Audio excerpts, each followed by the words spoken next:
नमस्कार, take Marathi Raghu YouTube चॅनलमध्ये आपलं स्वागत आहे। आजपासून लागू शेतकऱ्यांसाठी 3 मोठे निर्णय।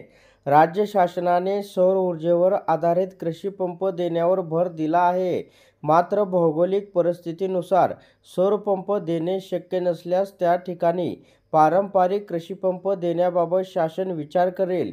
शेतकऱ्यांसाठी कृषी पंपांना वीज जोडणी देण्यासंदर्भात लवकरच या ठिकाणी बैठक घेण्यात येईल असं सांगण्यात आलं आहे।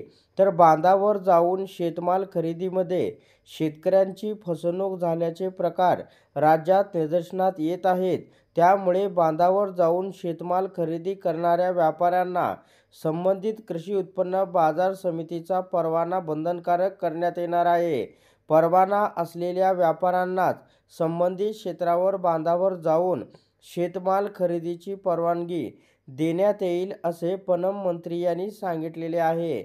आता 3 नंबरची अपडेट ही शेतकऱ्यांसाठी अतिशय महत्त्वाची अपडेट आहे। ही अपडेट आहे पीक विम्यासंदर्भातील। तर हवामान आधारित फळपीक विमा योजनेमध्ये सहभागी होण्यासाठीच्या कालावधीत केंद्र सरकारने मुदतवाढ दिली आहे।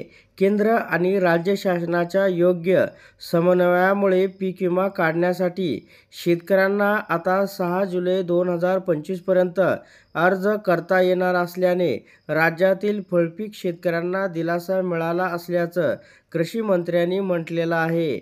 तर शेतकऱ्यांनी केंद्र शासनाच्या pmfby.gov.in या संकेतस्थळाला भेट देऊन विमा योजनेचा अर्ज करावा असे आवाहन कृषी मंत्र्यांकडून करण्यात आलेले आहे।